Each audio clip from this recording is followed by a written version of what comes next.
Greetings viewers, if you click the video link, you're here to listen to me talk about the FN 509cc Edge. So we're going to do this in a couple different stages. We're going to look at what comes with it when you purchase it. We're going to look at some of the features and specifications of this pistol.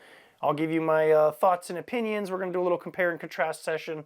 And then as always, we're going to take it out to the range and put some rounds out of it and put it through its paces and see what we actually think of it, using it for its intended purpose instead of just looking at it and giving conjecture. So let's go ahead and move the camera and we'll jump right into it. All right, so first things first, let's go ahead and open this thing up and take a look at what you get when you actually buy this thing. So first of all, it does come in this nice zippered case, which is a far cry from the cardboard box that the $3,000 SCAR 17 comes in, but I'm not bitter at all. So we go ahead and open these two zipper pulls on here, and we reveal the contents inside. So we have these two 15 round mags that have these large base plates on the bottom that are advertised as being weighted so that they drop free from the weapon a little bit easier. The pistol is wrapped in this green plastic, and it does come installed with a 12 round mag that, if we compare the two butt pads, you can see they take up a little less space, which again, for concealed carry, this is the portion that if you are carrying inside the waistband that is sticking out, so is more likely to be seen. So the smaller that you're able to make this portion here, the better. But anyway, we'll get into that when we talk about the features of the gun. Obviously, we have the pistol itself, and then underneath this little elastic loop here is a replacement back strap. In order to replace this, you just have to knock out one pin. The one that is secondary here in the case is actually a little bit thinner, so if you do not want the thicker grip size here, you can just swap that out easily for this. So that again comes with it. We're going to set the pistol aside. Underneath this bottom portion here is a Velcro strip. This is just the foam padding for the case. There is nothing on this side. So we flip it around and there is a zippered pocket on this side, and there are some goodies in here for us. So we'll go ahead and pull all those out and talk about them. Make sure I've got everything so we can set that aside. Obviously it's required to come with a lock, so it does. The cheapest of the cheap, nothing special there. It comes with a replacement bushing. This is used for attaching the compensator that is on the front of the pistol. So it has a little ring. It's got a little spring set here, a pin, and then a smaller spring in there. So it's kind of nice that you have this as a feature that comes with it, because I imagine with the FN price tag, this probably would not be cheap to, number one, find or buy aftermarket. It comes with a packet of different plates and mounting screws and the tool for doing so for the optics plate. It's got a little Velcro patch here with the FN Edge series, and then it's got the backer in case you want to actually attach this to something other than a patch wall. It's got your registration card. This is the sheet that comes with the information you need for the mounting plates. It is a multi-part system, so you can see these two plates here. These work in tandem together depending on what optic you're using. It has it listed here, and it'll kind of give you a little chart as to which pieces you need. So again, it'll show you which screws go to which plates so you can use your specific optics. However, conveniently enough, we'll look down here at the Aimpoint Acro. It's got two asterisks next to it. Aimpoint Acro mounts sold separately. We'll discuss that a little bit later. So again, you've got your pack of stuff here. We've got our instruction manual in regards to the compensator. It shows you how to remove it and attach it, and then also how those spare parts that we found here go in here. So if you do need to replace those, the orientation and order that those will go in. And then the last thing here is we've got our instruction manual. So basically just all the fine details you're going to need to know about your pistol, loading, unloading, disassembly, that sort of thing. Any more specific information regarding the weapon as you would get with any pistol or rifle. So then we'll go back into talking about the pistol itself. All right, so again, here we have the FN 509cc Edge pistol. What is this thing? Why does it exist? And then more importantly, why do I even have it? And why am I talking to you about it? Well, I'm generally a Glock guy, and I am starting to get confused by their numbering scheme. So they're just kind of throwing numbers at the new ones. I'm having a hard time keeping up, but I'm doing my best. I am not 100% familiar with FN's naming and numbering scheme. Again, the 509 on here, if I had to guess, that is the number of variations of this pistol that exist in their inventory. The CC, I don't know if that stands for Compensated carry, combat carry, concealed carry. I don't really know. I don't have an answer for that. I've not been able to find anything. So if you know the answer to that, please let me know down below so we can all solve that mystery. And then Edge, according to the patch here, the Edge series is, I'm guessing, a series of different weapons, but I don't know what that series applies to in terms of what makes it an Edge weapon versus a non-Edge weapon. I don't see any blades on here, so that's probably not part of it. So what I'm going to do is I'm going to go ahead and we'll talk about it from the nose to the back, top to bottom, front to back.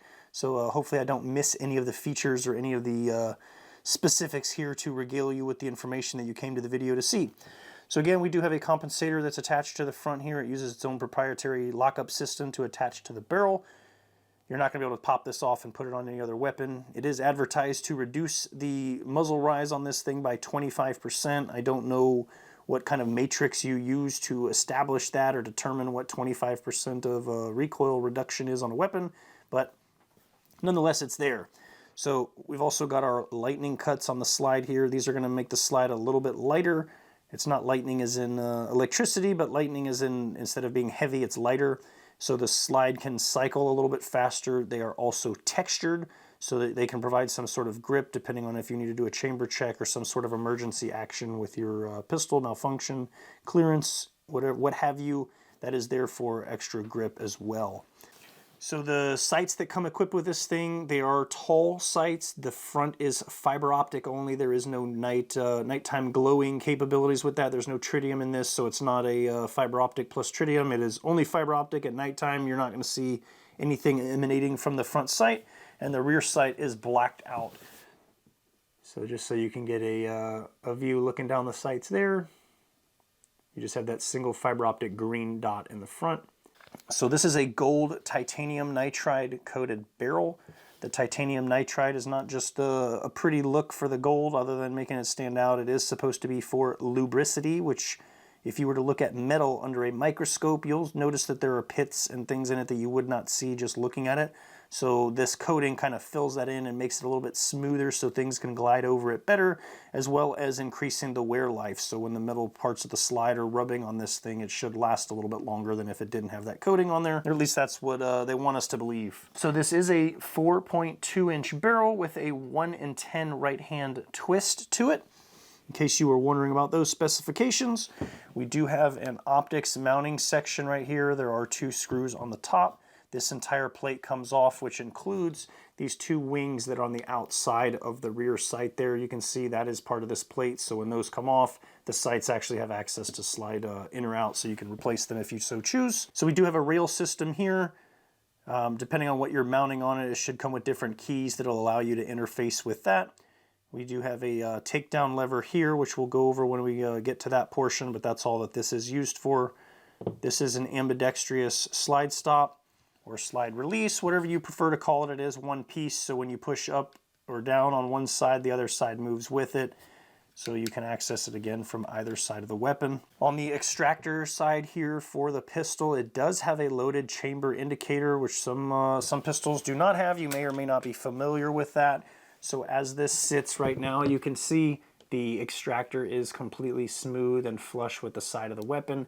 However, if I put my finger in here and pretend as though there's a round in the chamber and I kick that forward, you'll notice that there is a little red mark there now. So you have just a quick reference point where you can tilt the gun to the side, just look, and you can see that your chamber's loaded without having to physically pull the slide back to check, unless you so choose to do that anyway, just to verify for whatever reason that would be cocked off to the side and be displaying a red indicator unnecessarily, but I don't believe that's a major issue. This weapon is equipped with a flat trigger, which I personally have become a fan of over time. I'm starting to lose my taste for the curved trigger, so definitely a flat trigger for me. I feel like it gives me a little bit more consistent purchase for my finger, and I feel like as I pull the trigger to the rear or press the trigger to the rear, it interfaces better for me. Maybe it's just a mental thing. Maybe some of you can confirm that I'm not crazy on that, but I feel like it is much better in terms of getting that trigger to the rear, and I feel more consistent that it's coming straight back instead of curving. The mag release on here is nice. It's got a little relief cut here for your thumb to get to. It's very wide, it's checkered, it's got a nice texture to it. Not very difficult to press at all. Now, again, I'm not a FN pistol buff. It appears that this would somehow be reversible. By looking at the mechanisms inside, I am not able to determine if that is true or not. But if you did press this side here, the magazine will actually eject from the weapon. So I don't know that that's maybe an intended feature, but if I press from this side, it will kick the magazine out. So again, I don't know if it's just supposed to be ambi, but it's not as pronounced on this side, or if it's able to be reversed. I do not have that specific information available. Again, there are two small scallops here at the base of the mag well, just to help with assist in getting your finger in there to remove the mags. If necessary, for whatever reason they become bound up, you can get your fingers in there and get around this base pad and pop those out. These are proprietary mags to this 509 weapon system, which is another point of contention for me in specific. Let's go ahead and talk about field stripping this thing real quick, and then we'll get into the who, what, why, and how of this weapon. All right, so let's go ahead and field strip this thing just so you can see how it comes apart and how we get that compensator on and off. Obviously, the first thing we're going to do is we're going to make sure that our magazine or ammunition feeding device is removed from the weapon. We are going to lock the slide to the rear, and we are going to visually and physically inspect our chamber and make sure that there's no ammunition in there, because as part of the disassembly procedure for this weapon, you do have to pull the trigger. I know that's a point of contention for many people, but if we are being safe and following all the safety rules, it should not be an issue. So with the slide to the rear, there is a little notch here that lines up with our takedown lever. We are going to rotate this takedown lever now, and we are going to release our slide to the front. We have to pull the trigger again, and the slide will come off. This is as far as you're going to want to break this thing down. There are a lot of components, springs, and pieces in here that you do not want to lose or have go flying. So just leave this alone, clean it the best you can here, lube up your metal rails so your slide doesn't have any issues moving back and forth, and you should be good to go. So then we move on to the slide portion here. Have a dual captured recoil spring. You just push it towards the front to release some of that pressure, and then the whole thing pops out. It is one piece that does not come apart. Leave that as it is. Now we have to sort of remove the barrel in order to take the compensator out, so we're going to pop it up and then slide it to the front of the weapon. You have to kind of stabilize the barrel a little bit so it doesn't wiggle around. We're going to grab the compensator. You have to push towards the weapon, and then we're going to rotate it 90 degrees and it will pop off. Let's go ahead and take the barrel out like you would normally, and I'll show you the kind of locking lugs on the front there. Again, proprietary to this compensator, so you're not going to be able to thread anything else on there unless somehow somebody makes something that interfaces with that. And then again, we've got our compensator here. You can now see the little metal ring and the springs, part of the bushing there, that we have the spares for that came in the little plastic baggie. So in order to put this back together, again, this is all you need to do to break it down to clean it. Nothing significant there. So just get everything cleaned out, put it back together in reverse order. So we're going to feed the barrel back here. So we're going to put it on 90 degrees, turn it. It's now locked in place, and then we can reassemble. Put our recoil spring back in.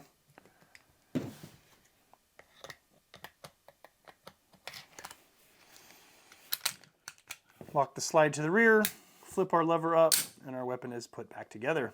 All right, so we've gone over the name of what this thing is. We've gone over all of the individual features. We've gone over how to take it apart for cleaning and maintenance. So what is this thing and why does it even exist? Well, again, it's just another variation for an FN pistol that I believe is designed to be a compensated compact carry pistol, but it is also designed essentially to be a, for lack of better terms, Gucci gun from the factory.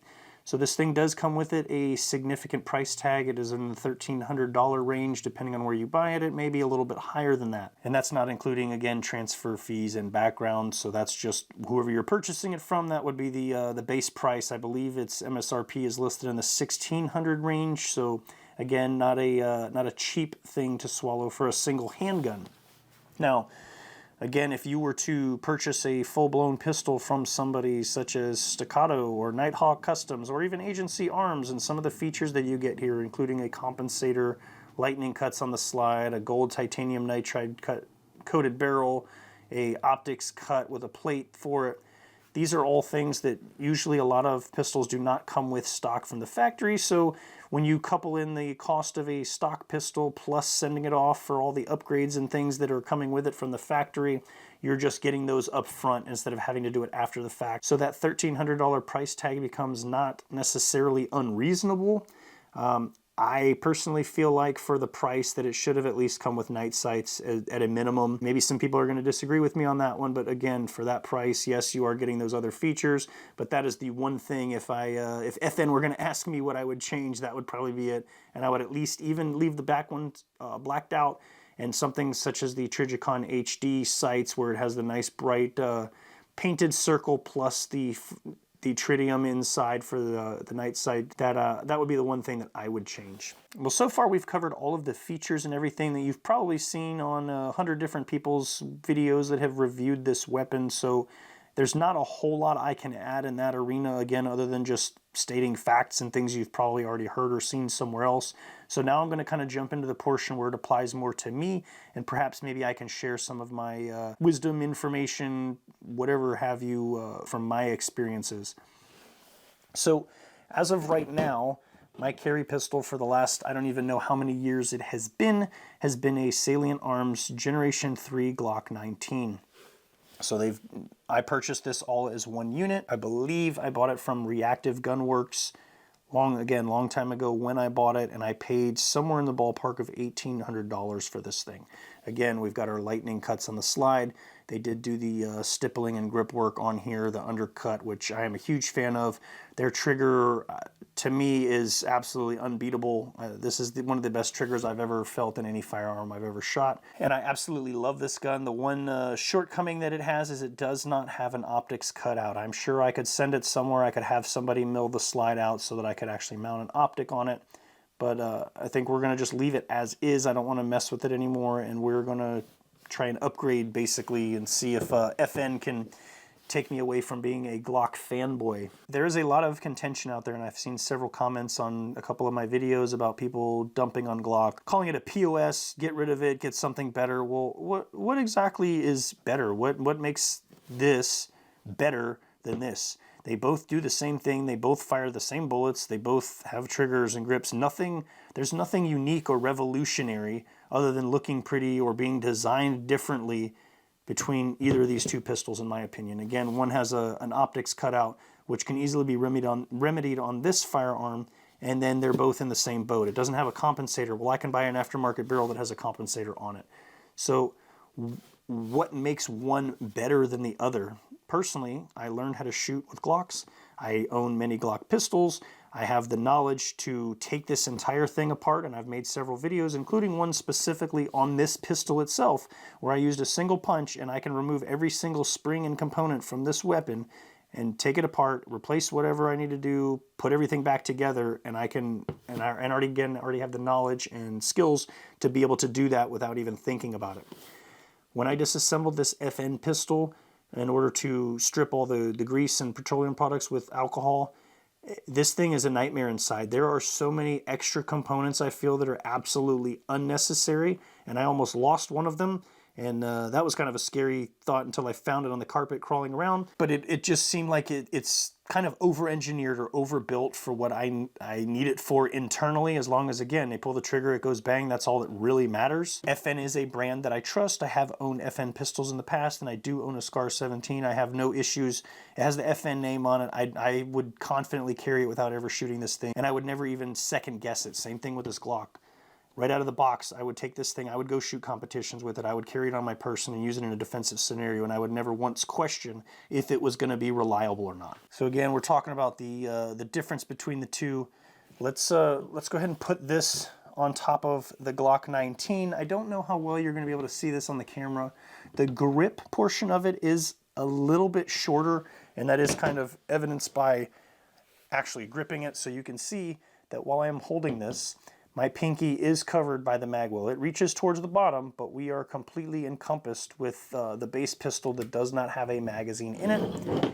And when we do the same thing here on the FN, my pinky is kind of left out there to dry, and that is made up by the extension on the mag. So now with the 12-round magazine in there, my finger essentially is in the same place that it would be on the Glock 19.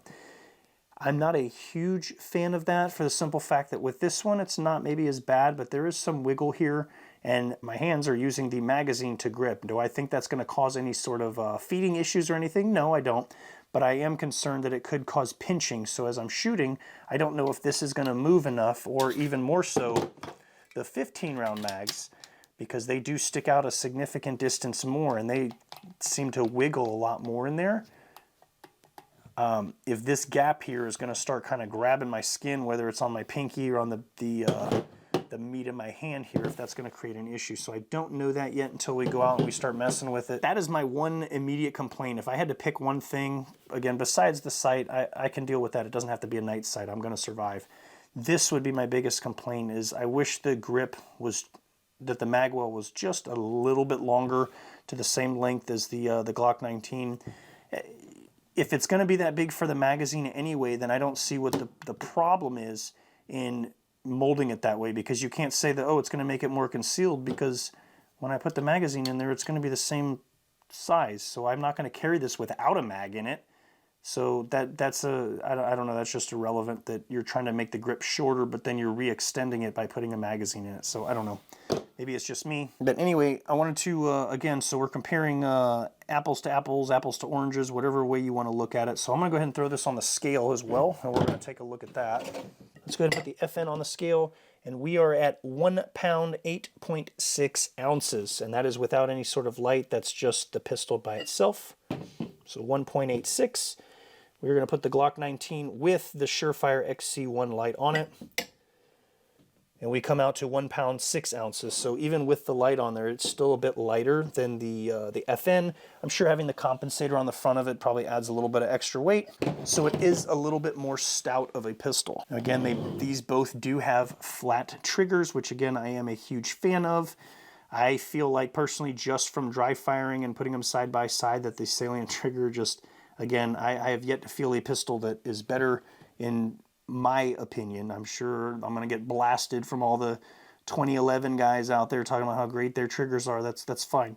Personally, this is one of the best triggers that I've ever felt and shot in a handgun, and have carried it confidently and had no concerns about it whatsoever. So speaking of the trigger for the FN, now I do not have a trigger gauge. It is advertised as having a 4.5 to 6.7 pound trigger pull.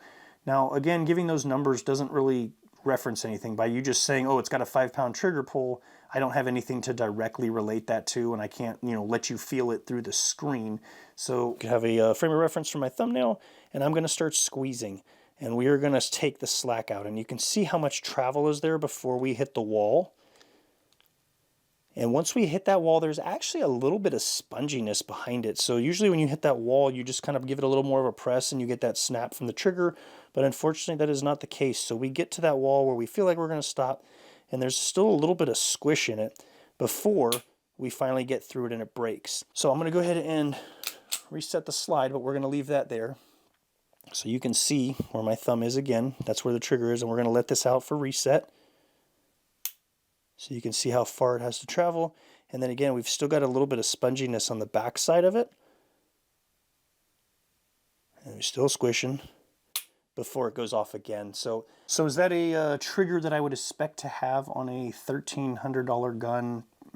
Probably not. I feel like it could be tuned a little bit better, and I'm sure there's ways to do that out there. But again, I'm not an FN guy. I don't have all the ins and outs of their triggers. So perhaps over time I'll learn that, and maybe we can figure out a way to smooth that thing out. I would probably not use this as a competition trigger or advertise it as such. And again, take it for what you will. I'm sure I've hurt some people's feelings that this is, their favorite trigger, and they're going to dump all over me for not liking it. That's okay. You're entitled to your opinion, just like I am mine. As soon as I find a trigger that I feel is, in my opinion, better than this Salient Arms Glock trigger, I will gladly let everybody know my thoughts and opinions on that. So now again, my experience, I'm comparing the Glock 19, one of the most popular carry guns, probably say in the world, not just the United States, to this FN 509. So we're taking trying to keep it on an even playing field. If I need to buy accessories or replacement parts or something for either one of these pistols, I always tell people that Glock is kind of the Honda Civic of guns, in that I can go to any store or website and find replacement parts for this gun. I can go in there and get any one of these springs or cups or anything that's internally contained within this pistol, and I can find it, and I can probably find it for a reasonable price because there are so many options available. I have my pick of the litter on what brand I want to go with and what I want to pay for it. When it comes to the FN, just having that FN tag alone already is going to increase your number one, price of the item, and number two, the availability of being able to find it. Case in point, let's talk about the Optics mounting plate. And as I mentioned earlier, from this little chart here, the Aimpoint Acro plate sold separately.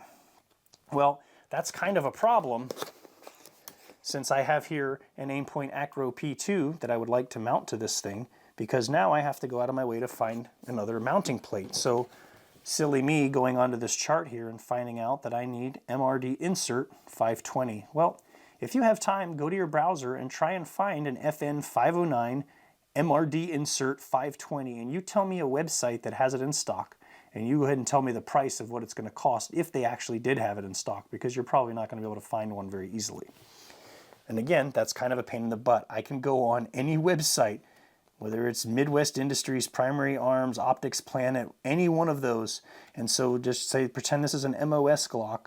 I can get an Acro plate for it right away. I can Google it and it'll pop up immediately. And I'm not trying to find some proprietary thing that's specific to the FN.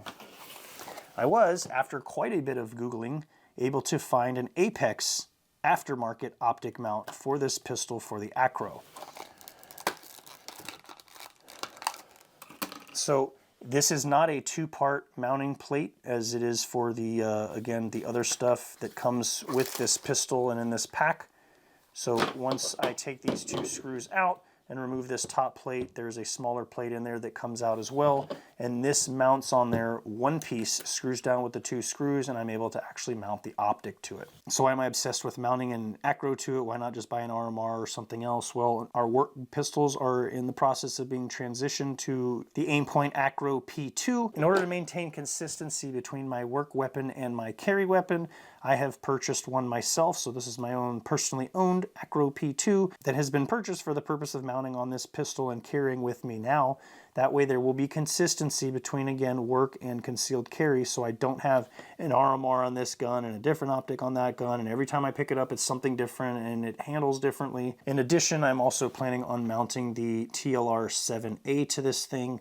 For those of you that may also be interested in doing so, there are replaceable keys that are used to interface with the teeth that are on these bottom sections of the rail here. The one that is advertised for the 509 does not work. It will not sit in place. The light is actually bumping into the front of the trigger guard. I've seen some people say they shaved that down. Well, I shouldn't have to do that. I found that the Universal 2 key that you put down inside of here, the light, it does come with a couple replacement ones. Using that, it interfaces perfectly, sits right where I need it to, and works great on this pistol. So if you're looking for that same combination, that's what I would recommend using, is the Universal 2 key.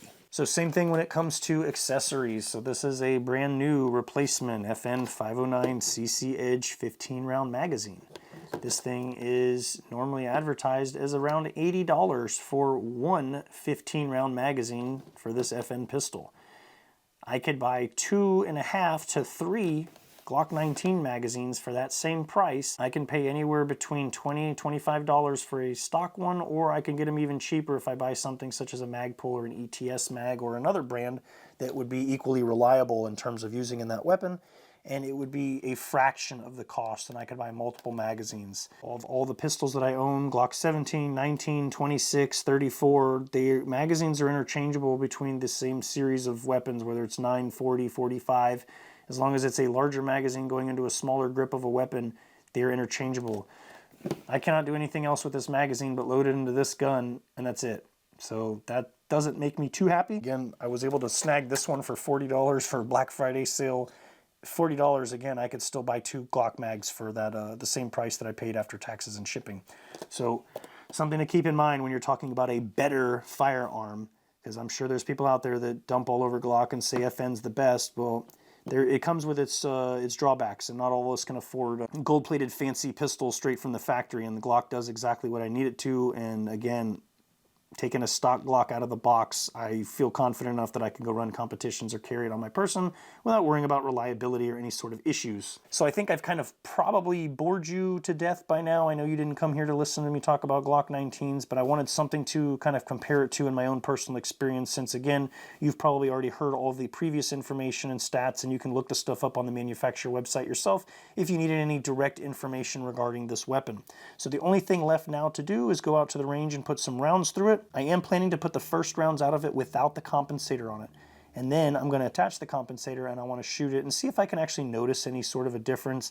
Again, advertising it as 25% reduction in recoil. I don't know that I'm necessarily going to be able to quantify that, but I can tell you if it's going to actually help or not, if it does anything. And I also need to shoot some of my carry ammo through it, which happens to be Federal HST 147 grain variety, and I just want to make sure that functions and feeds through here. And I recommend that with any carry gun, especially if you're switching to a new one. Make sure that your chosen carry ammo actually cycles in it, because some guns can be very picky about what they like to feed. And then the last thing you want to do is need it in a defensive situation and find out that your ammo does not cycle reliably in your firearm. So again, I'm going to shut up. We're going to head out to the range. We're going to shoot it, and then we may have some points to talk about afterwards, or there may be nothing to say because it's going to run great and we'll have no issues. So I'm going to shut up and let's head to the range. All right, so we made it to the range. Like I said, the first rounds that I want to put out of this thing, I'm probably going to shoot 10. We do not have the compensator on here. I'm going to then go ahead and change that out, put the compensator on, and then we're going to see if we can actually notice a difference. Didn't even bring my table out here. I'm just gonna, again, test this thing out, make sure it actually functions without the compensator, with the compensator, and then with the optic on it. And then we'll see what kind of accuracy we can get out of it while doing so.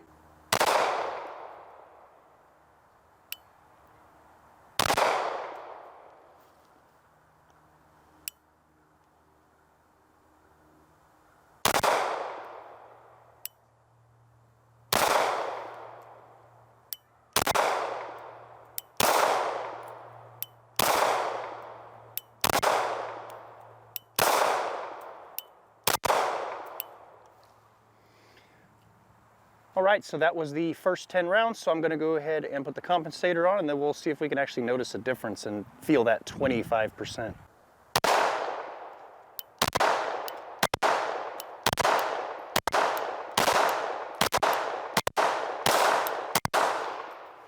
Yeah, definitely a little less snap to it, but it's nothing significant that's going to zero recoil and absolutely 100% flat, but there is a little bit of a difference to it.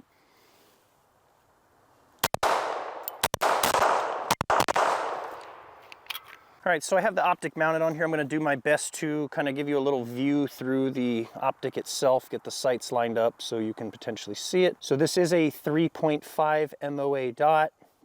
Try and hold it as steady as I can one-handed here in the camera to show you. The sights are tall enough, again, to kind of give you that lower 1/3 co-witness. So I would prefer a smaller dot, but again, I'm not in charge of purchasing equipment, so I just have to use what they give me. And again, I'm just trying to have some sort of consistency between my carry and work gun. All right, we're loaded up. Let's test out the red dot and make sure it functions on here and the weapon cycles just fine. I'm gonna shoot at the top right quadrant here.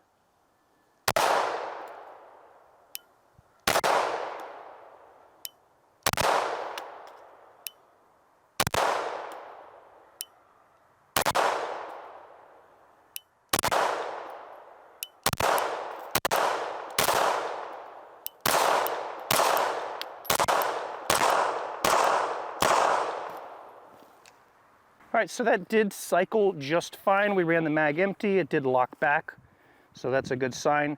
I will say with this 15-round mag though, I am not digging that it is actually pinching my hand. So again, this bottom portion of the mag here, as it's kind of wiggling around while I'm shooting, you probably can't really tell, but I now have a red spot here where it was kind of pinching my hand as the gun would recoil and my grip would kind of squish the mag. It was actually pinching a little bit, so that's not very comfortable. But as far as functionality, this thing works fine with the compensator, without the compensator, with this optic on it. This is not going to be its permanent configuration. I do need to Loctite it down. I did just throw the screws on there as tight as I could get them. just for the demonstration purposes of this video. Unfortunately, the weather here is starting to look a little dark, and I do not want my camera equipment to get rained on, so I'm probably going to go ahead and just call the video here. All right, well, definitely did not have any issues, no malfunctions, no problem feeding any of the ammunition. The only issue, like I mentioned, that I had was my hand getting pinched by the larger 15-round mag, which I believe I called that when I did the tabletop review before we walked outside to shoot it. So that did not make me extremely happy with that. We'll have to see if there's something we can do to adjust that, because I'm not a fan of being hurt by my guns trying to shoot them. Again, the compensator definitely was a noticeable reduction. The 25%, we'll just take their word for it. It was a noticeable amount. It wasn't like I shot it and couldn't tell the difference. It definitely ran a little bit flatter, but it does not make the gun shoot absolutely 100% flat with no recoil whatsoever. That's not a thing that's going to happen unless you're shooting underpowered ammo and you probably put some more ports on this thing. Then potentially you would be able to actually achieve those results. But overall, this is a decent gun, and I would feel confident carrying this again. Throw my light on here, have the Acro mounted on it, and carry it with the 12-round magazine in it, and just carry a spare 15 on my person. I am a fan of carrying a spare magazine on me so that I have it in case I need it. If I don't need it, then great. At least I still had it. Overall, would I recommend this gun if you are in the market for a, again, factory Gucci gun? You're liking the features that are on here, the optics cut, the compensator, the lightning cuts, the gold titanium nitride barrel, the flat trigger. Sure, if you have the cash to spare. Otherwise, obviously stick with your own particular favorite brand. I'm not going to tout this as the greatest pistol known to man. This is only my first outing shooting it, so it's going to take a little bit more time, and potentially if that magazine pinching issue becomes a significant problem, I will update you, or if it drives me to go away from this gun, then we'll see what we come up with next. No issues with it. It is FN. It is a quality product, but you are also going to pay for it. So hopefully you found something useful, entertaining, educational in my review of this pistol. If you have any questions, if there's anything I did not answer or cover you would like me to expand more upon, just leave me a comment down below and I'll do my best to respond in the comment. If it's something that requires more of a detailed response or explanation, I will be glad to make a video or even a short on it, kind of answering your question for you. So with that, thanks for watching, and we'll catch you in the next video.